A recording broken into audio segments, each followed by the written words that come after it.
It is said that improving the ease of doing business in Nigeria encourages entrepreneurship, attracts investment, and promotes sustainable development. In recent years, Nigeria has made progress in strengthening its business environment and improving ease of doing business. But World Bank annual ratings rank Nigeria 131 among 190 economies in the ease of doing business. What is the country not getting right, and what needs to be done to achieve better business environment in Nigeria? We have a guest, a professor of entrepreneurship and strategy, Professor John Alabi, in the studio for expert opinion. You're welcome to Business Express. Good evening, and thanks for having me. For a start, Prof, Yes. would you say it's getting easier doing business in Nigeria? That question will be answered against the backdrop of what it is, the ease of doing business. Okay. Globally, there is a template that tends to be used to access the ease of doing business. If you benchmark Nigeria against those templates, then you can't on your own know whether the ease of doing business is favorable or not. Again, you look at it this way. Regulatory framework and the various indicators that have been designed are normally aggregated such that you may have a score in hand and lower in the other. On the average, you now find out whether there's ease of doing business. I want to say that there are gains we have recorded since we assumed the current dispensation of democracy. And as we go along, successive governments have been introducing one thing or the other to ensure that business is easily facilitated in Nigeria. But if you want to really ask the question, why then, with all the plethora of policies and so-called enabling environment created, why is it that our ranking is still very low? 190 economies have been ranked, and we're on 131. In 2019, we were on 146. Yes, a marginal increase, of about 15 points up, but still, 131 out of 190 is not a score mark, if you ask me. The reasons are many anyway. Maybe what we can are the examine. reasons? Are many. So these are the things. So I think essentially, if we benchmark ourselves against all those indicators, the reason is simple. Let me tell you one of those issues. The thing is, you come to Nigeria, business are done by three categories of three flanks. The local business people, entrepreneurship, who want to invest and make and grow the economy. The investors, they are in diaspora, who are looking for areas of investment. And of course, we are looking at, generally, the growth of the economy by government itself. Now, the issue is this. If the environment is not conducive, it affects the thing. You want to start a business, for instance, one of the indicators says, oh, your processes, your system, your regulations must be such that it facilitates easy start of business. And when you start, perhaps you have registration permits, you have construction to make. How quickly can you assess and get those documentation? Again, finance is critical in growing business. Now, how do you assess credit to that level? And for those who are perhaps coming in from the diaspora, yes, your tax regime is critical, such that you are not stifling investment, and they have also the ability to repatriate their profits, as it were. So these are all things we look to. Of course, when they have challenges and they move on, of course, we want to look at other issues that are important. So put together those 10 indicators that World Bank uses in measuring how conducive your business environment is for business operation and property right is what determines ease of doing business. Now, all the whole is an aggregate. Okay. The federal government in 2023 alone introduced 180 reforms aimed at making Nigeria a progressively better place to start and do business. How can you assess these reforms? And do you think they have made much impact in the ease of doing business? I want to say that, yes, we have had plethora of reforms, and like you mentioned, and some of them have achieved marginal impact on ease of doing business over the years. I recall, is it 2018 or 19, thereabout, a council was even established to monitor the Presidential Enabling Business Environment Council that tends to aggregate all the various incentives and create an environment where we can do it. You see, at the point of policy formulation, I was called Nigeria fantastic. Oh, we mentioned we must do this. Oh, we must address how to register business, our investors' environment be friendly, our tax should be easy, you have ability to take up your funds, where you're having insolvency issues, you can resolve it quickly. All these are plethora of things that we have. Of course, these are good. But to the level of implementation, I must say, there are issues that we are confronting with. Today, there are challenges in Nigeria, and many of them are there to be looked at.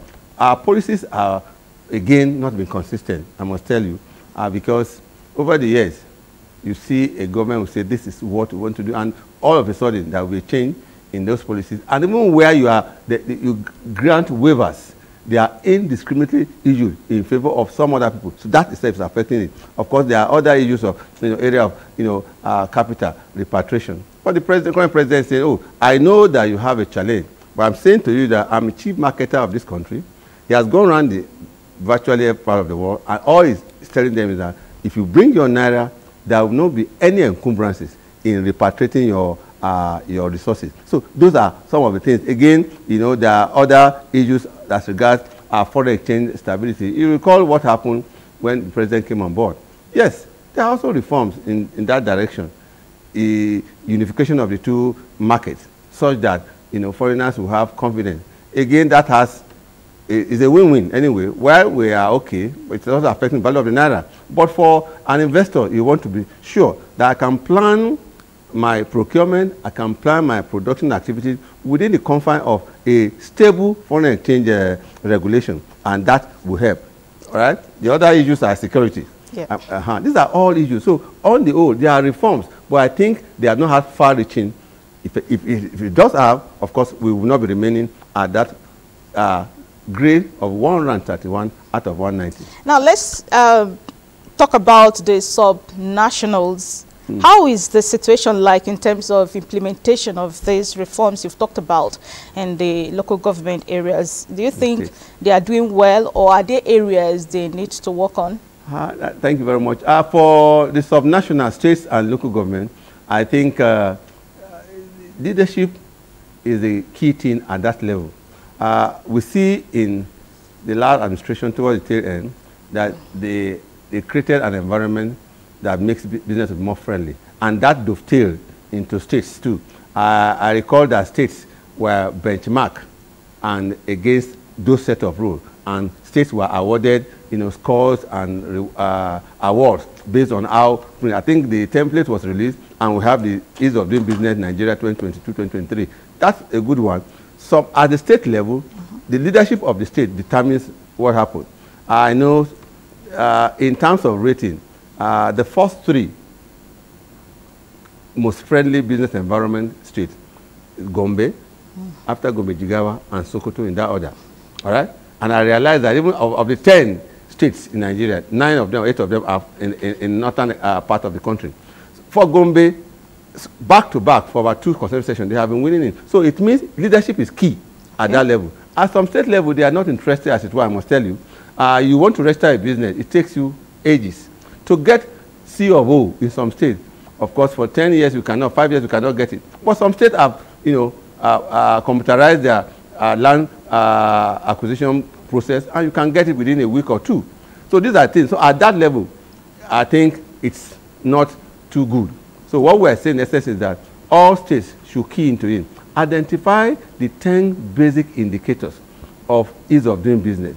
Start with it and start addressing each of them, so that when you have the final score, it will dovetail into a grade that will be better.